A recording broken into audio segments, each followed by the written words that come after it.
नमस्ते बच्चों, सभी को मेरे हिंदी क्लास में स्वागत है। आज हम कक्षा 6 के इकाई 2 जो एक देशभक्ति गान है उसके बारे में सीखेंगे। इस देशभक्ति गान का नाम है ए मेरे वतन के लोगों। ഈ യൂണിറ്റിൻ്റെ ആദ്യത്തെ ഭാഗം ജഗ്മഗ് താരെ ഒരു കവിതയായിരുന്നു. അതിൻ്റെ എക്സ്പ്ലനേഷനും പിന്നെ അതിൻ്റെ ആക്ടിവിറ്റീസും എൻ്റെ കഴിഞ്ഞ വീഡിയോയിൽ ഞാൻ അപ്ലോഡ് ചെയ്തിട്ടുണ്ട്. ആ വീഡിയോയുടെ ലിങ്ക് ഞാൻ ഈ വീഡിയോയിലും ഷെയർ ചെയ്യുന്നതാകും. നിങ്ങൾ കണ്ടിട്ടില്ലെങ്കിൽ അത് കണ്ടുപഠിക്കണം. പിന്നെ ആദ്യമായിട്ടാണ് ഈ ചാനൽ കാണുന്നതെങ്കിൽ ഈ ചാനൽ ലൈക്കും സബ്സ്ക്രൈബ് ചെയ്യാനും മറക്കരുത്. ഇനി നമ്മൾക്ക് ഗാനത്തിലേക്ക് കടക്കാം. ഈ ഗാനം എഴുതിയത് ആരാണ്? കവി പ്രദീപ്, ശ്രീ കവി പ്രദീപ്. നമുക്ക് ശ്രീ കവി प्रदीप കുറിച്ചൊന്ന് വായിച്ചു നോക്കാം. कवि प्रदीप भारतीय कवि एवं गीतकार थे. अपना देशभक्ति गीत ए मेरे वतन के लोगों के लिए आप प्रसिद्ध हैं. आपने 1962 के भारत चीन युद्ध के दौरान शहीद हुए सैनिकों की श्रद्धांजलि में ये गीत लिखा था. लता मंगेशकर द्वारा गाए इस गीत का तत्कालीन प्रधानमंत्री जवाहरलाल नेहरू की उपस्थिति में 26 जनवरी 1963 को दिल्ली के रामलीला मैदान में सीधा प्रसारण किया गया. गीत सुनकर जवाहरलाल नेहरू की आंखें भर आई थी. आपका जन्म मध्य प्रदेश के उज्जैन में 6 फरवरी 1915 को हुआ था. 5 दशक के अपने पेशे में कवि प्रदीप ने 71 फिल्मों के लिए 1700 गीत लिखे.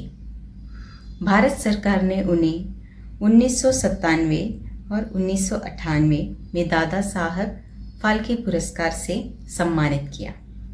आपकी मृत्यु 11 दिसंबर 1998 में हुई. അപ്പോൾ കവിനെ പറ്റി എന്താണ് പറയുന്നത്? കവി പ്രദീപ് ഭാരതീയ കവി ഏവം ഗീത്കാർ थे. കവി പ്രദീപ് ഒരു കവി മാത്രമായിരുന്നില്ല, ഒരു ഗാനരചയിതാവും കൂടിയായിരുന്നു. अपना देशभक्ति गीत ए मेरे वतन के लोगों के लिए आप प्रसिद्ध हैं. എ മേരി വത്തൻ കി ലോഗ് ആ ഒരു ഗീതത്തിനാൾ വളരെയധികം ഫേമസ് ആയിട്ടുള്ളൊരു പാട്ടാണ്, വളരെ പ്രസിദ്ധമായിട്ടുള്ളൊരു പാട്ടാണ്. आपने 1962 के भारत चीन युद्ध के दौरान शहीद हुए सैनिकों की श्रद्धांजलि में ये गीत लिखा था. 1962 ഭാരതവും ചൈനയും തമ്മിലുള്ള യുദ്ധത്തിൽ ആ സമയത്താണ് ഈ പാട്ട് ആൾ എഴുതിയിട്ടുണ്ടായിരുന്നത്. ആർക്ക് വേണ്ടിയിട്ടായിരുന്നു? നമ്മുടെ രക്തസാക്ഷികളായ എന്ന് പറഞ്ഞാൽ ഷഹീദ് എന്ന് പറഞ്ഞാൽ രക്തസാക്ഷി, സൈനിക് എന്ന് പറഞ്ഞാൽ സൈനികർ, അവരുടെ ആദരാഞ്ജലി, ശ്രദ്ധാഞ്ജലി എന്ന് പറഞ്ഞാൽ ആദരാഞ്ജലി. അവർക്ക് വേണ്ടി അവർ ആ ഒരു യുദ്ധത്തിൽ കുറേ ആൾക്കാർ മരണപ്പെട്ടു അല്ലെങ്കിൽ രക്തസാക്ഷികളായി. അവർക്ക് വേണ്ടി അവരൊരു ശ്രദ്ധാഞ്ജലിക്ക് വേണ്ടിയിട്ടാണ് ഈ പാട്ട് നമ്മുടെ കവി എഴുതിയിട്ടുണ്ടായിരുന്നത്. लता मंगेशकर द्वारा गाए इस गीत का तत्कालीन प्रधानमंत्री जवाहरलाल नेहरू की उपस्थिति में 26 जनवरी 1963 को दिल्ली के रामलीला मैदान में सीधा प्रसारण किया गया. ലതാ മങ്കേഷ്കർ ജിയാണ് ഇത് പാടിയത്. ഇത് 26 ജാനുവരി 1963 നമ്മുടെ ആദ്യത്തെ പ്രധാനമന്ത്രി ശ്രീ പണ്ഡിറ്റ് ജവഹർലാൽ നെഹ്റുവിൻ്റെ മുന്നിൽ ഇത് തത്സമയം സംപ്രേഷണം ചെയ്തതായിരുന്നു. ഇത് നമ്മുടെ ലതാ മങ്കേഷ്കർ ജി ആയിരുന്നു. അന്നൊരു ദില്ലിയിൽ എവിടെയാണ് അവർ പാടിയത്? രാംലീല മൈതാൻ, അത് വലിയൊരു മൈതാനമാണ് അവിടെ. അപ്പോൾ അവിടെയാണ് അവരതൊരു ലൈവ് പെർഫോമൻസ് കൊടുത്തിട്ടുണ്ടായിരുന്നത്. ഗീത് സുൻകർ ജവഹർലാൽ നെഹ്റു കി ആംഖി ഭറായി थी. ലതാ മങ്കേഷ്കർ ജി പാടുന്നത് കേട്ടിട്ട് നമ്മുടെ പ്രധാനമന്ത്രിയുടെ കണ്ണുകൾ, ജവഹർലാൽ നെഹ്റുയുടെ കണ്ണുകൾ നിറഞ്ഞു. आपका जन्म मध्य प्रदेश के उज्जैन में 6 फरवरी 1915 को हुआ था. നമ്മുടെ കവി മധ്യപ്രദേശിൽ ഉജ്ജൈൻ എന്നൊരു സ്ഥലത്താണ് 6 ഫെബ്രുവരി 1915 ജനിച്ചത്. 5 दशक के अपने पेशों में कवि प्रदीप ने 71 फिल्मों के लिए 1700 गीत लिखे. 5 दशक എന്ന് പറഞ്ഞാൽ 5 ഡീക്കേഡ്സ്. അതിൽ ആളുടെ ഒരു ഫുൾ കരിയറിൽ 71 ഫിലിമിന് പടങ്ങൾക്ക് വേണ്ടിയിട്ടാണ് ആൾ എത്ര ഗീതങ്ങൾ എഴുതി, എത്ര പാട്ടുകൾ എഴുതി? 1700 പാട്ടുകളാണ് ആൾ എഴുതിയിട്ടുള്ളത്. भारत सरकार ने उन्हें 1997 और 1998 में दादा साहिब फाल्के पुरस्कार से सम्मानित किया. 1997 98 ആളെ സമ്മാനം കൊടുത്തിട്ടാണ് ബഹുമാനിച്ചത്. ഏത് സമ്മാനമായിരുന്നത്? ദാദാ സാഹിബ് ഫാൽക്കെ പുരസ്കാർ. ആപ്കി മൃത്യു 11 दिसंबर 1998 में हुई. നമ്മളെല്ലാവരും വലിയൊരു കവി, ഇത്രയും റെസ്പെക്റ്റ് നമ്മൾക്ക് കൊടുക്കേണ്ടതാണ്. ആ കവി നമ്മളെല്ലാവരും എപ്പോഴാണ് വിട പറഞ്ഞത് നമ്മളോട്? 11 दिसंबर 1998 നമ്മളെല്ലാവരും വിട്ടുപോയി. ഇനി ലതാ മങ്കേഷ്കർ ജി പാടിയ ഈ മനോഹരമായ ഈ ഒരു പാട്ട് നമ്മൾക്ക് എല്ലാവർക്കും ഒന്ന് കേട്ട് നോക്കാം. ऐ मेरे वतन के लोगों तुम खूब लगा लो नारा, ये शुभ दिन है हम सबका, लहरा लो तिरंगा प्यारा, पर मत भूलो सीमा पर वीरों ने हैं प्राण गवाए, कुछ याद उन्हें भी कर लो जो लौट के घर न आए. ഏ മേരി വതൻ കി ലോഗോ, എൻ്റെ രാജ്യത്തിലെ ആളുകളെ. ലോഗ് എന്ന് പറഞ്ഞാൽ ആളുകൾ. നമ്മുടെ രാജ്യത്തിലെ നമ്മുടെ ഭാരതീയരോടാണ് ഇത് പറയുന്നത്. തും ഖൂബ് ലഗാലോ നാര, ഭാരതീയരോട് എന്താണ് പറയുന്നത്? നിങ്ങൾ ഖൂബ് എന്ന് പറഞ്ഞാൽ ധാരാളം, നാര എന്ന് പറഞ്ഞാൽ മുദ്രാവാക്യം, ധാരാളം മുദ്രാവാക്യം വിളിച്ചോളാനാണ് പറയുന്നത്. ഈ ശുഭദിൻ ഹേ ഹം സബ്ക, ഇത് നമ്മൾക്ക് എല്ലാവർക്കും ഒരു ശുഭദിനമാണ്. ശുഭദിൻ എന്ന് പറഞ്ഞാൽ ശുഭദിനം. ലഹരാലോ തിരങ്ക പ്യാര, എന്താണ്? നമ്മുടെ തിരങ്ക എന്ന് പറഞ്ഞാൽ പതാക. അത് പതാക ഉയർത്തിക്കോളാനാണ് പറയുന്നത്. എന്തിനാണ് പറയുന്നത്? അത് നമുക്ക് വായിക്കാം. പർ മത് ഭൂലോ സീമ പർ, നമ്മൾ എന്ത് ചെയ്താലും നമ്മൾ മറക്കാതിരിക്കേണ്ട ഒരു കാര്യമുണ്ട്. എന്താണ്? സീമ എന്ന് പറഞ്ഞാൽ അതിർത്തിയിൽ. അവിടെ എന്താണ്? ആ അതിർത്തിയിൽ നടന്ന കാര്യം മറക്കരുത്. മത് ഭൂലോ എന്ന് പറഞ്ഞാൽ മറക്കരുത്. സീമ പർ വീരോനെ ഹേ പ്രാൺ ഗവായ്, വീർ എന്ന് പറഞ്ഞാൽ ധീരൻ. നമ്മുടെ സൈനികരെയാണ് നമ്മളിവിടെ ധീരൻ എന്ന് പറയുന്നത്. അവർ നമ്മുടെ ഭൂമി, നമ്മുടെ രാജ്യത്തിന് വേണ്ടി അവർ സ്വന്തം ജീവൻ കൊടുത്തു. കുച്ച് യാദ് ഉനെ ഭി കർലോ, അവരെ ഒന്ന് ഓർക്കാനാണ് പറയുന്നത്. യാദ് എന്ന് പറഞ്ഞാൽ ഓർക്കുക, കുച്ച് അവരെ ഒന്ന് ഓർക്കാൻ ആണ് പറയുന്നത്. ഏ മേരെ വതൻ കി ലോഗോ जरा आँख में भर लो पानी, जो शहीद हुए हैं उनकी जरा याद करो कुर्बानी. जब घायल हुआ हिमालय, खतरे में पड़ी आज़ादी, जब तक थी सांस लड़े वो फिर अपनी लाश बिछा दी. संगीन पे धरकर माथा सो गए अमर बलिदानी, जो शहीद हुए हैं उनकी ज़रा याद करो कुर्बानी. ऐ मेरे वतन के लोगों ज़रा आँख में भर लो पानी, ഭാരതീയരോടാണ് പറയുന്നത്. എന്താണ്? നിങ്ങളുടെ കണ്ണുകളൊക്കെ ഒന്ന് നിറയട്ടെ. എന്തിനാണ്? ജോ ഷഹീദ് ഹുവേ ഹേ ഉൻകി സറ യാദ് കരോ കുർബാനി. ഷഹീദ് എന്ന് പറഞ്ഞാൽ എന്താണ്? രക്തസാക്ഷി. നമ്മുടെ രാജ്യത്തിന് വേണ്ടി രക്തസാക്ഷികളായ കുറേ സൈനികരുണ്ട്. അപ്പോൾ അവരുടെ ത്യാഗം, ബലിദാനം നമ്മൾക്കൊന്ന് ഓർമ്മിക്കാനാണ് പറയുന്നത്. ജോ ഷഹീദ് ഹുവേ ഹേ ഉൻകി സറ യാദ് കരോ കുർബാനി. യാദ് എന്ന് പറഞ്ഞാൽ ഓർക്കാൻ, കുർബാനി എന്ന് പറഞ്ഞാൽ ത്യാഗം. ആ ഒരു ത്യാഗം ഓർത്തുകൊണ്ട് നമ്മളോട് എല്ലാവരുടെയും ഒന്ന് കണ്ണ് നിറയട്ടെ എന്നാണ് പറയുന്നത്. ജബ് ഘായൽ ഹുവ ഹിമാലയ്, നമ്മുടെ ഭാരതം അതിൽ ആക്രമിച്ച സമയത്ത്. ഘായൽ എന്ന് ഉദ്ദേശിക്കുന്നത് പരിക്കേൽക്കുകയാണ്. പക്ഷെ ഇവിടെ നമ്മുടെ ഹിമാലയം എന്ന് പറഞ്ഞാൽ ആ ഒരു ഭാഗത്ത് നമ്മുടെ ഭാരതത്തെ അറ്റാക്ക് ചെയ്തപ്പോൾ അല്ലെങ്കിൽ ആക്രമിച്ചപ്പോൾ ഖത്രേമേ പടി ആസാദി, നമ്മുടെ സ്വാതന്ത്ര്യം തന്നെ എന്തായിരുന്നു? അപകടത്തിലായിരുന്നു. അപ്പോൾ എന്താണ് സംഭവിച്ചത്? ജബ് തക് ഥി സാൻസ് ലഡേഗോ, നമ്മുടെ സൈന്യർ എന്താ ചെയ്തത്? അവർക്ക് ജബ് തക് ഥി സാൻസ് എന്ന് പറഞ്ഞാൽ ജീവനുള്ളത് വരെ അവരെന്താ ചെയ്തു? യുദ്ധം ചെയ്തു. ലഡ്ന എന്ന് ഉദ്ദേശിക്കുന്നത് യുദ്ധം ചെയ്തു. സാൻസ് എന്ന് പറഞ്ഞാൽ അവരുടെ ജീവനുള്ള കാലം വരെ, സമയം വരെ അവരോട് യുദ്ധം ചെയ്തു. ഫിർ അപ്നി ലാഷ് ബിച്ചാത്തി, അത് കഴിഞ്ഞിട്ട് എന്താണ്? അവരെല്ലാവരും നമ്മുടെ ദേശത്തിന് വേണ്ടിയിട്ട് സ്വന്തം ജീവിതം തന്നെ ത്യജിച്ചു എന്നാണ് പറയുന്നത്. ലാഷ് എന്ന് പറഞ്ഞാൽ മൃതദേഹം. സംഗീൻ പേ ധർക്കർ മാഥ. സംഗീൻ എന്ന് പറഞ്ഞാൽ ബയോനെറ്റ്, നമ്മുടെ സൈനികരുടെ കയ്യിൽ കാണുന്ന ഒരു തോക്കില്ലേ, അതിൻ്റെ ഫ്രണ്ടിൽ ഒരു ഷാർപ്പായിട്ടുള്ളൊരു കത്തി പോലെ ഉണ്ടാവും. അവിടെ അവർ അവസാനം എന്താണ് ചെയ്തത്, അവിടെ മാഥ എന്ന് പറഞ്ഞാൽ നെറ്റി, അവിടെ വെച്ചിട്ട് സോ ഗയെ അമർ ബലിദാനി എന്ന് പറഞ്ഞാൽ സോ ഗയ എന്ന് എങ്ങനെ ഉദ്ദേശിക്കുന്നത്, അവർ നമ്മുടെ രാജ്യത്തിന് വേണ്ടി അവരുടെ ജീവിതം കൊടുത്തു, അവർ സ്വന്തം ജീവിതം ബലിദാൻ എന്ന് പറഞ്ഞാൽ ത്യജിച്ചു നമ്മുടെ രാജ്യത്തിന് വേണ്ടിയിട്ട്. ജോ ഷഹീദ് ഹുവേ ഹേ ഉൻകി സറ യാദ് കരോ കുർബാനി. നമ്മുടെ രക്തസാക്ഷികൾ, നമ്മുടെ ഭാരതത്തിന് വേണ്ടിയിട്ട് ജീവൻ കൊടുത്ത സൈനികരുടെ ത്യാഗത്തെ ഒന്ന് ഓർക്കാനാണ് പറയുന്നത്. അടുത്ത ലൈൻസ് നോക്കാം.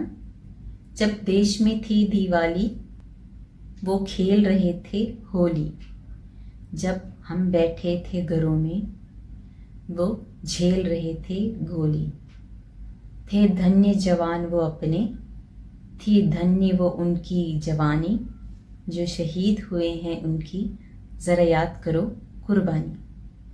നമ്മുടെ ദേശത്ത്, നമ്മുടെ ഇന്ത്യയിൽ എല്ലാവരും ദീപാവലി അതൊരു ആഘോഷമാണല്ലോ. അതെല്ലാവരും ആഘോഷിക്കുമ്പം അവർ അതിർത്തിയിൽ ഹോളി അവർ ഉദ്ദേശിക്കുന്നത്, എല്ലാവരും അവിടെ യുദ്ധം ചെയ്തത് രക്തം. ഹോളി എന്ന് പറഞ്ഞാൽ നിറങ്ങളുടെ കളർ ഒരു ഫെസ്റ്റിവലാണല്ലോ. അപ്പം അവരവിടെ ഹോളി കളിക്കുകയായിരുന്നു പറഞ്ഞാൽ നമ്മുടെ രാജ്യത്തിന് വേണ്ടി ഫൈറ്റ് ചെയ്യുന്നു. എത്രയോ ആളുകൾ മരിച്ചു, എത്രയോ ആളുകളുടെ രക്തസാക്ഷികളായി. അതാണ് അവിടെ ഉദ്ദേശിക്കുന്നത്. ജബ് ഹം ബൈഠേ ഥേ ഘറോ മേ, നമ്മളെല്ലാവരും വീട്ടിലിരിക്കുമ്പം, നമ്മളെല്ലാവരും വീട്ടിൽ സുരക്ഷിതമായി ഇരിക്കുകയായിരുന്നു. വേ ഝേൽ രഹേ ഥേ ഹോലി, അവരെന്താ ചെയ്തിരുന്നു, അവരവിടെ നമ്മൾക്ക് വേണ്ടി, നമ്മുടെ രാജ്യത്തിന് വേണ്ടിയിട്ട് ഗോലി എന്ന് പറഞ്ഞാൽ എന്താ, തോക്കുണ്ട, അത് സഹിക്കുകയായിരുന്നു. അവർ നമ്മൾക്ക് വേണ്ടി ആ ഉണ്ട ഏൽക്കുകയായിരുന്നു. ഥേ ധന്യ ജവാൻ വോ അപ്പനെ, ധന്യ എന്ന് പറഞ്ഞാൽ അനുഗ്രഹീന അല്ലെങ്കിൽ ധന്യമായിട്ട്. നമ്മുടെ ഒരു ജവാൻ എന്ന് ഉദ്ദേശിക്കുന്നത് സൈനികരെയാണ്. ധന്യം, ശരിക്കും ധന്യരാണല്ലോ, അനുഗ്രഹീനനാണ് അവർ, കാരണമാണെന്ന് നമ്മളെല്ലാവരും സുരക്ഷിതമായി വീട്ടിലിരിക്കുന്നത്. ഥി ധന്യ ഉൻകി ജവാനി, ശരിക്കും ധന്യം തന്നെയായിരുന്നു അവരുടെ ഒരു ജീവിതം അല്ലേ, അനുഗ്രഹീനമായൊരു ജീവിതം തന്നെയാണ് അവരുടെ. അവർ നമ്മൾക്ക് വേണ്ടി എന്തൊക്കെ ചെയ്യുന്നു അത് ഒരു നിമിഷം പോലും ചിലപ്പോൾ നമ്മൾ ഓർക്കാറില്ല. ജോ ഷഹീദ് ഹുവേ ഹേ ഉൻകി ജറ യാദ് കറോ കുർബാനി, നമ്മൾക്ക് വേണ്ടി സ്വന്തം ജീവിതം ത്യജിച്ച അവരുടെ ആ ഒരു ത്യാഗം നമ്മളെല്ലാവരും ഓർക്കാനാണ് പറയുന്നത്. അടുത്തത്, कोई सिख कोई जाट मराठा कोई गुरखा कोई मद्रासी सरहद पे मरने वाला हर वीर था भारतवासी जो खून घिरा पर्वत पर वो खून था हिंदुस्तानी जो शहीद हुए हैं उनकी जरा याद करो कुर्बानी. कोई सिख कोई जाट मराठ പറഞ്ഞാൽ എല്ലാവരും വേറെ വേറെ വ്യത്യസ്തമായ സ്റ്റേറ്റിൽ നിന്നായിരുന്നു. സിഖ് എന്ന് പറഞ്ഞാൽ ജനറലി പഞ്ചാബിൽ നിന്ന് വരുന്നതാണ്. അപ്പോൾ എല്ലാവരും നമ്മുടെ അവിടെ ഫൈറ്റ് ചെയ്തിരുന്ന എല്ലാവരും വ്യത്യസ്തമായ സ്റ്റേറ്റിൽ നിന്നായിരുന്നു. കോയ് ഗുർഖ കോയ് മദ്രാസി, അഗെയിൻ വേറെ വേറെ സ്റ്റേറ്റാണ് അവർ ഉദ്ദേശിക്കുന്നത്. സർഹദ് പർ മർണേവാല, പക്ഷേ അതിർത്തി, സർഹദ് എന്ന് പറഞ്ഞാൽ അതിർത്തി, മർണേവാല മരിക്കുന്ന ഒരു വ്യക്തി. സർഹദ് പർ അതിർത്തിയിൽ മരിക്കുന്ന ആള് ആരാണ്? ഹർ വീർ ഥ ഭാരത്വാസി, എല്ലാ ധീരന്മാരും, ആ അതിർത്തിയിൽ മരിച്ച എല്ലാ ധീരന്മാരും ആരായിരുന്നു? നമ്മുടെ ഭാരതവാസിയായിരുന്നു. അവിടെ നമ്മൾ ഈ സ്റ്റേറ്റിൽ നിന്നാണ് ആ സ്റ്റേറ്റിൽ നിന്നാണെന്നല്ല പറയുന്നത്, ഇന്ത്യൻ എന്നാണ് പറയുള്ളൂ. അപ്പോൾ അവിടെ മരിക്കുന്ന എല്ലാവരും ഒരു ഭാരതവാസിയായിരുന്നു എന്നാണ് ഉദ്ദേശിക്കുന്നത്. ജോ ഖൂൻ ഘിര പർവത് പർ, ആ പർവ്വതത്തിൽ, ഖൂൻ എന്ന് പറഞ്ഞാൽ രക്തം, ആ രക്തം വീണില്ലേ ആ പർവ്വതത്തിൽ, അവിടെ ഹിമാലയൻ ആ സൈഡിലായിരുന്നല്ലോ ഫൈറ്റ്, ആ പർവ്വതത്തിൽ വീണ രക്തം. वो खून था ഹിന്ദുസ്ഥാനി, ഹിന്ദുസ്ഥാനി എന്ന് പറഞ്ഞാൽ നമ്മൾ ഇന്ത്യൻസ് തന്നെ, അത് ഇന്ത്യ, നമ്മുടെ ഇന്ത്യക്കാരുടെ രക്തമായിരുന്നു. അവിടെ വീണ രക്തം നമ്മുടെ ഇന്ത്യക്കാരുടെ രക്തമായിരുന്നു. जो शहीद हुए हैं उनकी जरा याद करो कुर्बानी. അടുത്തത്, थी खून से लथपथ काया फिर भी बंदूक उठाया 10-10 को एक ने मारा फिर गिर गए होश गवा के जब अंत समय आया तो कह गए कि अब मरते हैं खुश रहना देश के प्यारों अब हम तो सफ़र करते हैं. क्या लोग थे वो दीवाने, क्या लोग थे वो अभिमानी, जो शहीद हुए हैं उनकी ज़रा याद करो कुर्बानी. ജയ് ഹിന്ദ്, ജയ് ഹിന്ദ് കി സേന. എന്താണ് പറയുന്നത്?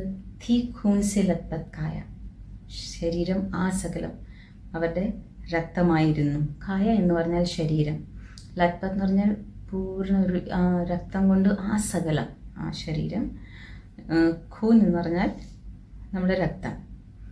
ഇങ്ങനെ ആ ഒരു സിറ്റുവേഷനിൽ ആ ഒരു സ്ഥിതിയിലായിട്ട് പോലും അവരെന്താണ്, അവർ ആ സമയത്ത് പോലും ബന്ദൂക്ക് എന്ന് പറഞ്ഞാൽ ഗണ്ണ് അത് അവരെടുത്തു. എന്നിട്ട് നമ്മുടെ ഓരോരോ സൈനികർ 10 ആൾക്കാർ, നമ്മുടെ ശത്രു രാജ്യത്തെ 10 ആൾക്കാരെങ്കിലും ഓരോരോ സൈനികർ കൊന്നു. ഫിർ ഗിർ ഗയെ ഹോഷ് ഖവാക്കി, അവസാനം തീരെ പറ്റാണ്ടായപ്പോൾ അവർ വീണു.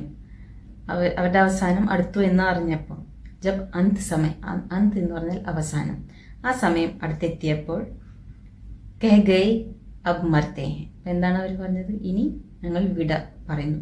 മർത്തേ എന്ന് പറഞ്ഞാൽ മരണമാണ്. അവർ ഇനി വിട പറയുകയാണ്. ഖുഷ് രഹന ദേശ് കെ പ്യാരോ, നമ്മുടെ ഇന്ത്യൻസിനോട് അവരെന്താ പറയുന്നത്? നിങ്ങളെല്ലാവരും സന്തോഷമായി ഇരിക്കണം. അബ് ഹം തോ സഫർ കർത്തേ ഹെ, ഞങ്ങൾ വിട പറയുന്നു. സഫർ എന്ന് പറഞ്ഞാൽ യാത്രയാണ്. അവർ നമ്മളോട് യാത്ര ചോദിക്കും. എന്തിനാ, എവിടേക്കാണ് യാത്ര ചോദിച്ചു പോകുന്നത്? അവർ മരണത്തിലേക്കാണ് പോകുന്നത്. അബ് ഹം തോ സഫർ കർത്തേ ഹെ, ഞങ്ങൾ യാത്ര ചോദിക്കുന്നു. ക്യാ ലോക് ഥേ വോ ദീവാനെ, നമ്മുടെ ദേശത്തിന് വേണ്ടിയിട്ട് ശരിക്കും നമ്മുടെ ദേശത്തെ പ്രേമിക്കുന്ന ശരിക്കൊരു ട്രൂ സോൾജേഴ്സ് ആണല്ലോ നമ്മുടെ ദേശത്തെ പ്രേമിക്കുക. ദീവാനി എന്ന് പറഞ്ഞാൽ പ്രേമികൾ. അപ്പോൾ ശരിക്കും നമ്മുടെ ദേശത്തെ പ്രേമിക്കുന്നവരായിരുന്നു അവർ. ക്യാ ലോക് ഥേ വോ അഭിമാനി, ശരിക്കും അഭിമാനികൾ തന്നെയായിരുന്നു. ജോ ഷഹീദ് ഹുവേ ഹെ ഉൻകി ജറ യാദ് കരോ കുർബാനി, അവരുടെ ത്യാഗം നമ്മളെല്ലാവരും ഓർക്കേണ്ടതാണ്. ജയ് ഹിന്ദ്, ജയ് ഹിന്ദ് കി സേന. ഇതിൻ്റെ പുതിയ പദങ്ങളും ഒന്ന് നോക്കാം. നാര മുദ്രാവാക്യം, ഖൂബ് ധാരാളം, ശുഭ് ദിൻ ശുഭദിനം, തിരങ്ക പതാക, ഭൂൽന മറക്കുക, സീമ അതിർത്തി, വീർ ധീരൻ, ഗവായെ നഷ്ടപ്പെട്ടു, ലോട്ട് മടങ്ങുക, ഭർ നിറയ്ക്കുക, ആങ്ക് കണ്ണുകൾ, ഷഹീദ് രക്തസാക്ഷി, കുർബാനി ത്യാഗം, ഘായൽ പരിക്കേറ്റു, ആസാദി സ്വാതന്ത്ര്യം, ഖത്ര അപകട സാധ്യത, ലഡെ യുദ്ധം, ലാഷ് മൃതദേഹം, അമർ അനശ്വരൻ, ജയിൽ സഹിക്കുക, ഗോലി തോക്കുണ്ട, ധന്യ അനുഗ്രഹീന, സർഹദ് അതിർത്തി, വീർ ധീരൻ, ഖൂൻ രക്തം, പർവത് പർവ്വതം, കായ ശരീരം, അന്ത് അവസാനം, സഫർ യാത്ര, ദീവാനെ പ്രേമികൾ, സംഗീ ബയണറ്റ്, ലഹരാലോ വീശു, ഹോഷ് ബോധം, മാഥ നെറ്റി, മത് ഭൂലോ മറക്കരുത്, ബന്ദൂക്ക് തോക്ക്. കുട്ടികളെ, നിങ്ങൾക്ക് ഏതെങ്കിലും രീതിയിൽ ഡൗട്ട് ഉണ്ടെങ്കിൽ നിങ്ങൾക്ക് എൻ്റെ കമൻറ്റ് ബോക്സിൽ സെൻഡ് ചെയ്യാവുന്നതാണ്. ഞാൻ അത് നോക്കി റിവ്യൂ ചെയ്തിട്ട് അതിൻ്റെ റിപ്ലൈ തീർച്ചയായും തരുന്നതാകും. അപ്പോൾ അടുത്ത ക്ലാസ്സിൽ ഇതിൻ്റെ ബാക്കിയുള്ള ഭാഗവുമായി തിരിച്ചു കണ്ടുമുട്ടാം. Till then, take care and by.